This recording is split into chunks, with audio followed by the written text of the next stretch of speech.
नमस्कार दोस्तों, आपके अपने YouTube चैनल पर आप सभी का मैं एक बार फिर से स्वागत करता हूं। दोस्तों, आज 24 अगस्त को पेट का फर्स्ट शिफ्ट का एग्ज़ाम हो चुका है, जिसमें कि बहुत इंपॉर्टेंट भी क्वेश्चन थे और बहुत सिंपल भी क्वेश्चन थे। तो यहां पर हम पूरे क्वेश्चन लेकर आपके सामने आए हुए हैं और जीके के जितने भी संभव हो चुका है, बच्चों से कांटेक्ट करने के बाद जो क्वेश्चन बच्चों के द्वारा बताया गया है वो क्वेश्चन हम यहाँ पर बताने का आपको प्रयास करते हैं। तो ध्यानपूर्वक देखिएगा साथियों। पहला क्वेश्चन जो है बच्चों के द्वारा बताया गया पहला क्वेश्चन है साथियों कि यहाँ पर एलिफेंटा की गुफाएं कहाँ स्थित हैं। पहला क्वेश्चन है एलिफेंटा की गुफाएं कहाँ स्थित हैं। एलिफेंटा की गुफाएं, एलिफेंटा की गुफाएं कहाँ स्थित हैं साथियों। तो ये आपका हो जाएगा महाराष्ट्र औरंगाबाद, ठीक है ना, महाराष्ट्र औरंगाबाद। ये औरंगाबाद जो है औरंगाबाद ये महाराष्ट्र, ठीक है ना। ये आपका राइट आंसर होगा इस प्रश्न का। वहीं पर दूसरा क्वेश्चन पूछा गया था साथियों कि बंगाल का प्रथम गवर्नर जनरल कौन था। बंगाल का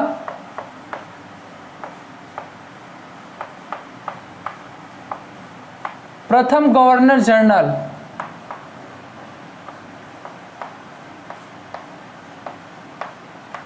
तो बंगाल का प्रथम गवर्नर जनरल कौन था साथियों। वारेन हेस्टिंग था, वारेन हेस्टिंग था। वहीं पर तीसरा क्वेश्चन पूछा गया है होम रूल आंदोलन किसने प्रारंभ किया। तो होम रूल आंदोलन जो साथियों प्रारंभ किया था, होम रूल आंदोलन किसने प्रारंभ किया था। तो ये बाल गंगाधर तिलक और एनी बेसेंट ने किया था। बाल गंगाधर तिलक और किसने, एनी बेसेंट ने किया था। एनी बेसेंट ने किया था। चौथा क्वेश्चन आया हुआ था साथियों पंचायतों का गठन के बारे में पूछा गया था। पंचायतों का गठन किसमें है। तो पंचायतों का गठन किसमें है साथियों। नीति निदेशक तत्व, नीति निदेशक तत्व। मैं आपको जल्दी से जल्दी बताने का सारे क्वेश्चन प्रयास करता हूं, ठीक है। नीति निदेशक तत्व। वहीं पर जो पांचवा क्वेश्चन था वह था कि शिक्षा का अधिकार किस अनुच्छेद में है। तो शिक्षा का अधिकार किस अनुच्छेद में है। शिक्षा का अधिकार किस अनुच्छेद में है साथियों। तो आपका राइट आंसर क्या होगा, अनुच्छेद 29 होगा, मतलब अनुच्छेद 29 में, ठीक है। नेक्स्ट क्वेश्चन पूछा गया है प्रस्तावना को संविधान सभा में किसने प्रस्तुत किया था। प्रस्तावना को संविधान सभा में किसने प्रस्तुत किया था।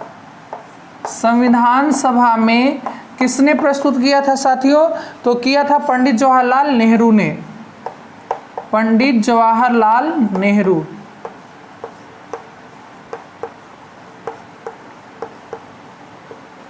पंडित जवाहरलाल नेहरू ने किया था। वहीं पर सातवां क्वेश्चन है हिमालय से निकलने वाली नदी आपको बतानी है। हिमालय से निकलने वाली नदी, हिमालय से निकलने वाली नदी।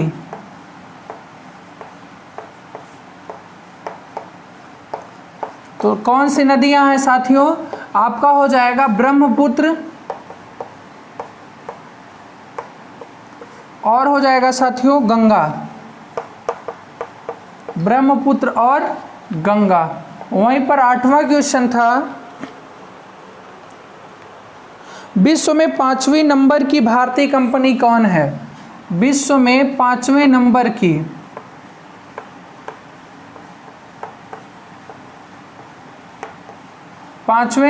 भारतीय कंपनी कौन सी है साथियों। आपका वोडाफोन है, वोडाफोन, ठीक है, वोडाफोन है। वहीं पर है कोवैक्स परियोजना के तहत किस देश को वैक्सीन फ्री में मिला है? कोवैक्स परियोजना के तहत किस देश को वैक्सीन फ्री में मिला है? तो आप कोवैक्स परियोजना के तहत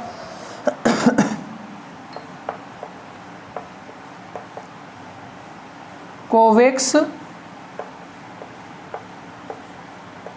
परियोजना के तहत किस देश को वैक्सीन फ्री में मिला है? तो ये करंट अफेयर्स का क्वेश्चन था, आप इसको सर्च कर लीजिएगा, आपको इसका आंसर मिल जाएगा। नेक्स्ट है एंथोलॉजी। ये रीजनिंग में क्वेश्चन था कि एंथोलॉजी किससे संबंधित है? तो जो एंथोलॉजी है साथियों वो किससे संबंधित है? तो आपका आंसर हो जाएगा मानव विज्ञान से। आइए नेक्स्ट आगे बता देते हैं हम आपको।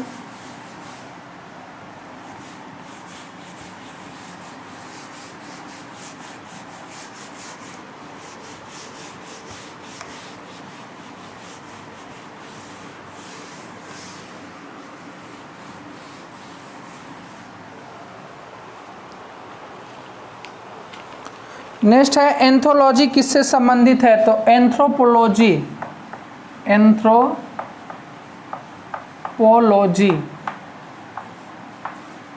किससे संबंधित है साथियों?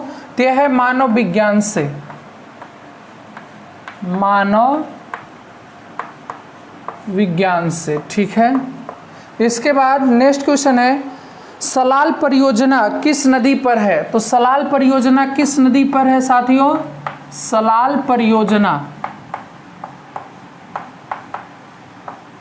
यह है आपके चिनाब नदी पर, चिनाब नदी पर। ठीक है, नेक्स्ट है साथियों विश्व में किस देश को, ठीक है, सर्वाधिक फ्री वैक्सीन मिली?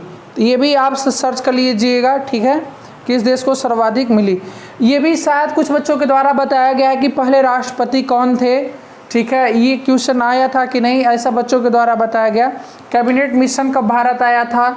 तो 1946 में आया था। पहला राष्ट्रपति कौन थे? आप सबको पता है, डॉक्टर राजेंद्र प्रसाद थे। चौथी बौद्ध संगीत कहाँ पर हुई थी? तो चौथी बौद्ध संगीत कहाँ पर हुई थी? कश्मीर में हुई थी।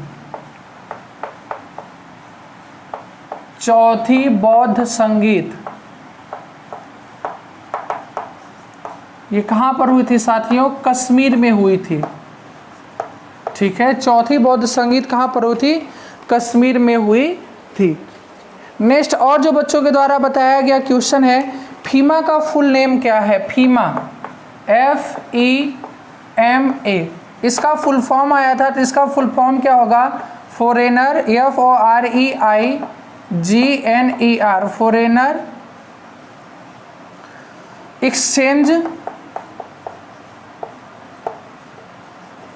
एक्सचेंज रेगुलेशन एक्ट,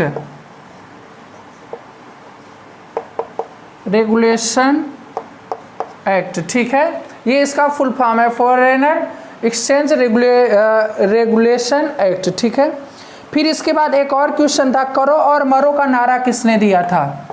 करो या मरो किसने दिया था साथियों?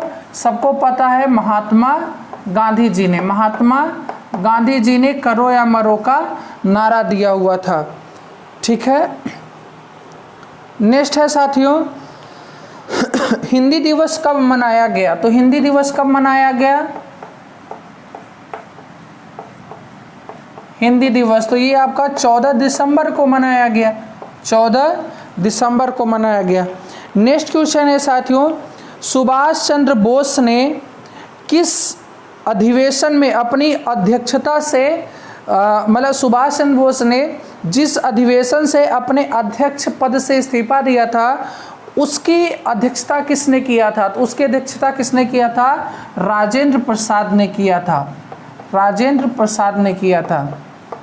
क्वेश्चन फिर से समझिएगा, क्वेश्चन में पूछा गया है कि सुभाष चंद्र बोस ने जिस अधिवेशन में अपने अध्यक्ष पद से त्यागपत्र दिया था उसकी अध्यक्षता किसने किया था? उसकी अध्यक्षता किसने किया था? राजेंद्र प्रसाद ने किया था। एक और मैथ का क्वेश्चन है कि √5 माइनस √3 बटे √5 प्लस √3, तो इसका जो राइट आंसर होगा साथियों 4 माइनस √15 हो जाएगा। 4 √-15। तो मैथ और रीजनिंग में वैल्यू थोड़ा बहुत चेंज हो सकती है, इसीलिए बच्चों के द्वारा उतना कंफर्म नहीं बताया जा सकता है। किंतु ये जो है आपका जो जीके जीएस का क्वेश्चन रहता है तो लगभग 50 में से 50 तो कोई बता नहीं सकता, अगर कोई बता रहा है तो झूठ कह रहा है। 50 में 25-30 तक एवरेजन बच्चों के द्वारा बताया जाता है, और हमने आपको लगभग 25 क्वेश्चन तक बताने का प्रयास किया। जितना हमारे प्रयास के द्वारा हमने काफ़ी प्रयास किया, और उस प्रयास में जितना भी मतलब क्वेश्चन हमको कंफर्म मिले हमने आपको बताने का प्रयास किया। तो साथियों मिलते हैं सेकंड मीटिंग में, जो भी क्वेश्चन आएंगे आपको हम एनालिसिस कराएंगे। तो धन्यवाद साथियों जुड़ने के लिए। जय हिंद, वंदे मातरम।